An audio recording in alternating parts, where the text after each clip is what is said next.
Yanum near Manum doctor school and now school medicine. Now I find to tell Mamma in your war. I had something I would not know what try and cry and something edge. Ewie no na Dr. Fred Anumaku Boateng esa de beto so se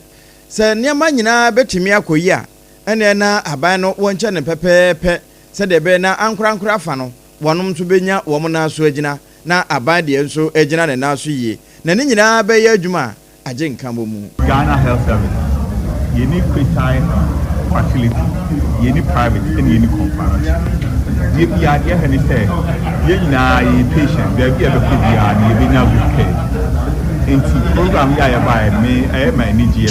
I know what we buy because all kind of universal health coverage. Say, access to quality services. Dr. Fred Anumaku Boateng, one and regional director, Edema Private Health Facility Association of Ghana, Ashanti chapter. Ye twaso na de ani akyeremu ewo ensemfoforo emu. Na ye kɔ Benada. Eno na okopie mu ewo France abrochima mu a. Wo mo ka no Mardi. Na Mardi no a ye gina mu sesi a na ye kogina mu ewo ye atwemanwa biaja mensene no emu. School ba ko a ewo Toase. Toase Senior High School. Na we a great toss. Why should I say? Headmaster ya oho wase wate asem bi ma ne ho dwiri no. Sane na na onyo ntuni kai se wate asem bi ma ne ho adwiri no. We die wo ho a won kwete se yese adesuafo a ebe wie wo mo biology a won ba kiro yese teacher bi a friend se nyame akwan. Ya ho na kira biology. Wo so obi anfa aponchemra. Anfa 7 million ensan ka ho. Na wote ye no wase aferi ne ho adwiri ni pa. Eti asemi no ho adwiri mi na eye me nwanwa se woni padasani ti mi trase na wo hye asem sei e de to school ne so na asemi maintain mpensem da se school bi e be practicals na okachira enkwada se obi anfa ponche baako ana odwan baako nokura bi anim na nya nokura empo se wo twa toro e de ato onu bi so ana se e de ato obi so a wo sa wo hye ne ekwan twa toro a twane ekwan da ho na ye be chi wa fa ho adwane enya ponche baako nkwada be se ne ye hoi obi ade aponche baako ba wo de ni begina he we ye headmaster ya wono ewo Toase Senior High School here Joseph Brichum wo kasa wi e penalty teacher ni a wono mo bono so boyi ye friend William Enim dodo na friend nyame akwan wono so san ne ho sei me mete ya na aye me se ebia sabe ensem aye kama ni pasire ni bi but later on me say this is friend I must admit say ha me ba ha me because we are so sabe say utiri mu fan a nti amu I just took it like but later on me said the issue possible and no kwasem no say two mu ha ye frame nyame ado na I've been teaching we wono wa kira de be say 20 to 25 years wonye tefre krada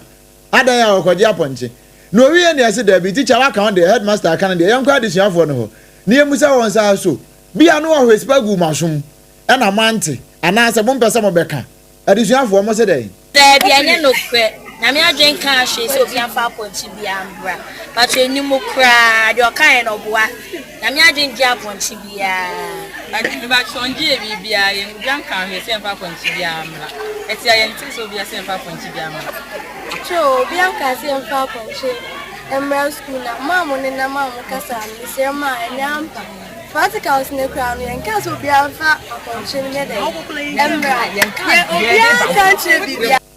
obi an kan hwe nyame akwan kan hwe we ya adisuafo ni bi e wo Toase Senior High School ana no brada no ana waswani a wono hye yapomuden ho nsam so oman mu onanyafo kwabla mitaka ndo kopie mu omrahye bedwafie e de covid-19 ya wanum susu se UPA University of Ghana Legon e ma ne bibeka ne leg ya eti atese e wo honum ho nsam akwatu omrahye bedwa no anim na numu no ana mpox ya de enso wo kirekire mu se ni de confirm case ya de stamp asisu se ban aya 133 say no kire mu fai. Finally, Mr. Speaker, as of 29 June we had confirmed 133 cases of mpox, mostly in the Western, Greater Accra, and Western North regions. It is essential to note that there are currently no admissions, and we have had no deaths associated with mpox outbreak to date. Additionally, except for the cases confirmed in the past week, all affected individuals have fully recovered. Mr. Speaker, mpox spread through close contact. Openi okasa yeyi ayo onuenyamfo kwabena minta kando sesi dwabo somra se bedwani no wono kro ya esanso yesuani a wo hwa apomuden ho samso na no benada no wo mra se bedwafie no de sansa mitudwa benada kro na Ghana adehye a wono mo ma 11 so bobna esansa ba mu bia wanya mfinse aduasa nan na wo ye shopuna wo hia ne kofiri kwa mu wo pa ewo ono ane ko tenant a wo ye alata ne nsam ne nyina ya mentime ho ase bia atwe ne ti ebi kura ase jama enam bia ehunta ya enuru 1 pound ehuna na wono ko na so de na emu nsam tie no de na ni sempa ebo ye nsantwerofo amane yesei body 33 but according to nipa na odeni ko hospital no say nipa 9 boys na buy na one lady kan ho ba ko eye maame ne ba na lady ni so eye maame ne ba but other guys na de yenim omo bi omo free buy scissors no mo de wo no you could do hospital na doctor no ka say oblidi bebre before omo de ni duro nti wewu asem ni si ene de na ne nkofo ba ha obo mama ne no ma bedi na tem e ma ba akokora ka say onanti a wonhwe ne chi but ye de yamfa anya asem owu fini hospital enti hospital na nkasa ekoye police case na edi police for by enti amnum wan e chi ni nua de girl no odi omo ba en ewie ye na emabu na wo ho se de si ye de anka posefo kora nyai na aratani a wofiri ne mamu abetena Ghana no wabaju obi kra afiri ne nsam no nka wonfa ba pa monitorim se yekum tegare kraman ye pesisi justice because enko ba se Ghana for ye wa ha ye ne hetia no boy no kra na yekum no oba ha nche so atase ene nyina na ye we boys ne wa ono no ko na dwuma ono cha na for adwuma nti enyimo pon abebo ne sister wa enti yeso ne Nigeria ne nya case kakra but Nigeria ne ban na ko fa asa boys ne ba no mabebo ne se kambla ye dum light no say ye boy no Nigeria ne ene ebia na woko so wa ha wo krom ha ye nso mo jande sa boy na woko no obo pama no be kunu no atuma ene ye botia na boy ne ye bia ne ye woni bi mu ya pa ye ntume njai we ansi kwa yeso ye we ya desia wono mo Ghana ha my 11 bra obi efiri mu ehonsem no na ye toaso e de awuramu ewo eda ukuada na ye wura ukuada eno ena French ni ebeka ne se mercredi na ye wuramu wo ho na no ukuada no na ansana ye be wura ukuada no mu no na mpani edika aboya no ho ba se yade ekodi ewu COVID-19 ye ba ye no amane homede so pa nti ukuada no ewo hot bite so ye ne a senior research fellow ya ono kro ye panipa ya oda biology department ano ewo Noguchi Memorial Institute for Medical Research Professor Joseph Humphrey Kofi Boni ya ne bo nkomo e ma ne editor ja kire se no kre sei COVID-19 no amanfo hunu se Legon campus nko na gina no enye ho nko o Ghana ha nyina no agentre ha oh dabi enyesa na wotwa kofo bowa almost na kamu do I just say Legon ye just a small community in the whole of Ghana the nipa no more Legon no they are not always here people move around in say ka say ya confirm it to ha say ya area na mo pamoma en ka say me dem wo ha sentimi nya bi dabi enyesa o say hun say kofo efa ka kofo movie mo communities o mo yesi so mo fafra nti ne ya so bo ho ban abusia eni ati ye senior research fellow osan ye panipa ya oda biology department nano ewo Noguchi Memorial Institute for Medical Research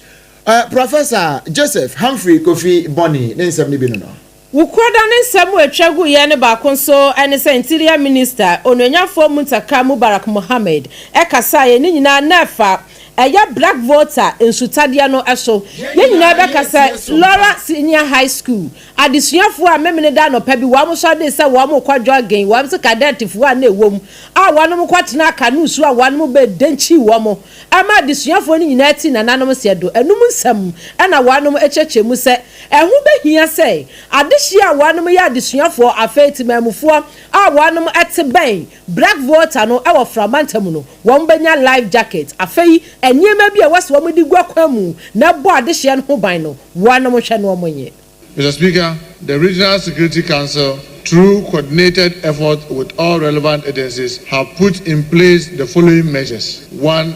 Regular sensitization of canoe owners and operators and residents along the Black Volta Basin. Sensitization of students and identifiable bodies on the maritime safety. The Ghana Maritime Authority has provided life jackets to canoe operators along the river. The Ghana Maritime Authority to conduct regular monitoring of the canoe operators to ensure that they use this life jacket that is given them for the safety of users on the river. Ensure all Interior Minister Onanyafo Muntaka Mubarak Mohammed Emrashe Bedwafie na na nukwada no wode sansemi ekotudwa SOMPA FM Triple M yefiri ne ho a yenko yewura JDM Mampanin John Dramani Mahama na boboa no na yese de wamon danta no won ne bia bia ne tokwada pani na bra won mo bontoa wode to so say wode 24 economy bra Ghana ama Ghana fo nyina bo ho se eje se emra na no wopa ho ntema wo mamu no wo chese eyo man ni nyina de enye wokorokon ni se hunti obi amfa ne ho nyim na se de 24 economy no ehon samote no mampani etu nanum tuo sei e kire Ghana. Today marks the formal launch of the 24-hour economy and accelerated export development program, what we now proudly call the 24H+ agenda. This is more than a policy initiative. It is a national reset, a bold strategic shift to unlock our country's full productive potential. Today, we reclaim our founders' vision of a self-reliant, industrious, and inclusive African nation that works with organized creativity and ensures prosperity for all. The vision behind the 24-hour economy and the accelerated export development program. Sremu Sejata Yewura Yohane Dramani Mahama Ghana Mampani and I say 24 economy na waka ho asem. Yewura mu ewo yawoda. Eno no French ni kan say jeudi enye yedi eye jeudi eno ye nidi wo mbebre sa. Na Thursday no aya yawoda jeudi no enye jeudi mo. Na God board for wamo e kasa ho. Na penipa ya wadawa no yera Samejamfi Esquire oyamranim ni wose Goldboard Task Force no wo mo abomodin a wo ho adwuma pa akwache China for sa nipa ntientie ya wani aka hyemu won akwache makoma sa edu ya wonom wa sankragua ewa atoye mantam ho ya ne omo ya ne se amramdwuma emfa mra kwanso eno na wono eye ho adwuma no nti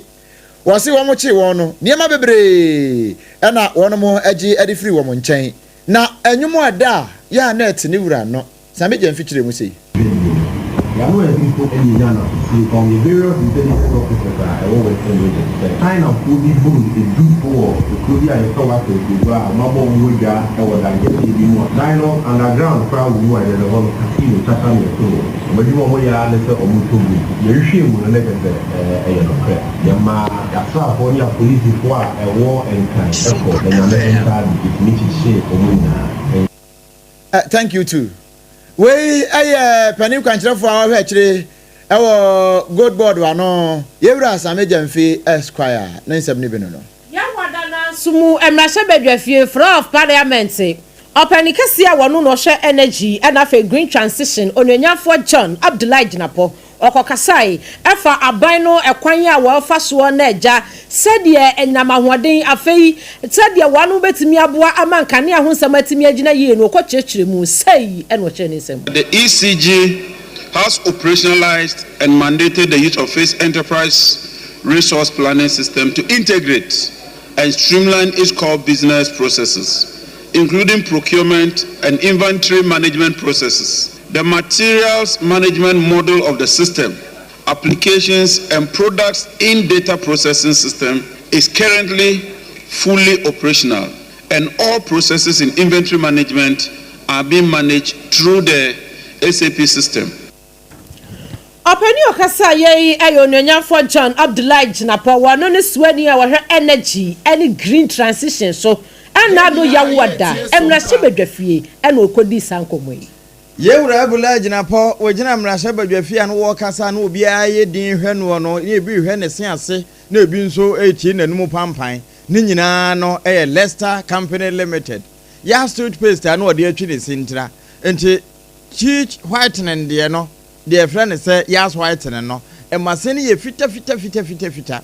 enti ya no wapi bi na nso de atwi anwumere wɔn na kura kaseɛ mu a yɛde somwo afe wɔn mo sa wɔ baako hɔ de ani kɔkɔɔ no ɛnna ogya ankora no betumi atete adie no udi agorɔ ebi nka ɛno pan no kora yɛtumi de bɔ so meyeye ɛnna yɛ friend sɛ yas total care no bɔmɔden sɛ wɔn nsa bɛka bie ɛyɛ wɔnum ɛho adwuma wɔse ase wɔse na ɛbɛma na nya ahoɔden na asan so apae no hyɛ ne nso afei yɛ wɔ yas heba wɔ hɔ ɛno na ade twi osi a anumukuro maa so anumukankan away ɛne nti bɔmɔden sɛ wɔn nsa bɛka bie baabi ɛtɔn adeɛ bia ahyeta ɛnɛ apampan so tɔɔfoɔ sɛ ɛno ɛna ɛka wɔn mu dwa no ho a yɛtɔ ne ntɛm ɛboɔ no nso ɛfo na emu nso ayɛ mma nyɛ ne mframa gyina so ne bia ɛne nti bɔmɔden sɛ wɔn nsa bɛka bie nkran na awa 0501 619 588 0501 619 588 and 0501 390 338 wɔn mu wɔ kuma senso wɔn mo mfrɛ hɔ na anwumere me kɔso anum asew sɛ kasa a yɛ kasa nyinaa no yɛ ma no kwawo bibi na epia yɛn kasa natural mineral water wɔsɛ menka nkyɛw sɛ woyɛ kasa ho adwuma wɔsɔfoɔ sɛ wɔbɛkasa na ɛbɛkɔ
laughing emoji wɔde atoa so ɛwɔ ahanom esei na baba mahama obuase wɔno so de ne de bae na bra ne yɛkenkan news no wɔse president is preaching 24-hour in Accra. Meanwhile Obuase and Adanse have been in darkness for almost 2 months. That's 2 months, no. Now, was it watch ya? Dachi Hene Honorable Bismarck or say Akowua, first vice chairman of Obuasi East MPP, and also Waha Nana Ekwamwa Buaten Nap, one also say Nana Ekwamwa Buaten Ablikuma Central, one also say Wadi A free.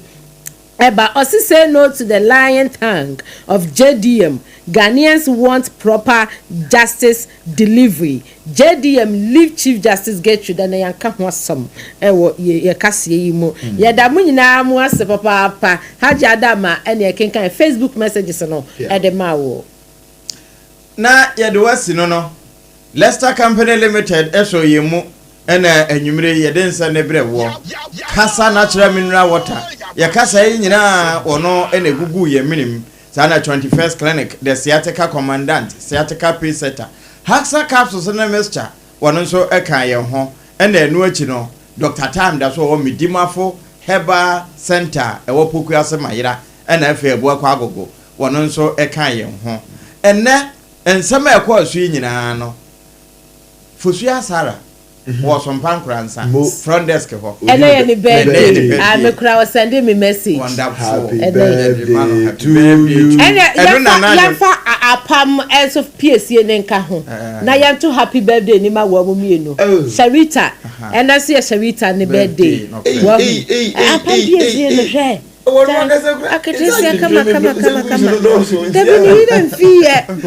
it's yam to happy birthday ni ma wo mu mienu Happy birthday to you. Happy birthday to you. Happy birthday to our dear ones. Happy birthday to you. May God bless you now. May God bless you now. May God bless you now. May God bless you now. May God bless you. Hey, Bowamudin, I am for people, Nemra. Bowamudin. Sharita, Sharita, as much. Hip, hip, hip. Shannon, so, sir, so a boy, free, you are prince at Watting, 74 pennies, so I could see a Jiwako dear, and Obapa, Nanaya Ketchley, Henry. Mami ebua esiama wonum nyina boy ada Jerry Adwasare oh ye didn't back na me review no de ate obo so pe asema to ye ba ko no esikasuro no na nsan ya na launch ye Teresa and afi Jeremiah Simpson wom nyina wakase ye dem na Patrick nyina eboaye ena wo mu aka nyina na ye maame odaya no akosua ago aboaje mama one akosua nhira ono so eboaye pa afi MCR so SARFO kantanka na wotwi mu wagm egu mu systematic press ena Augustine wo mu nyina so eboaye ma bibia so ekonkan afi efra nim ho besi akiri ye nyina so ekan ho bo mu a enuano miensa ye so ye bebu na wotwi nyina ko mu kama ya ohawbia am ya semufu panini o ra tabo ati adama na watwi wabo adwuma papa jutu wie abena badu adepa kofi ni medine mene akentra nwa mienu obrempon na kwaku ampoma na fe triple A man ejapia apam dada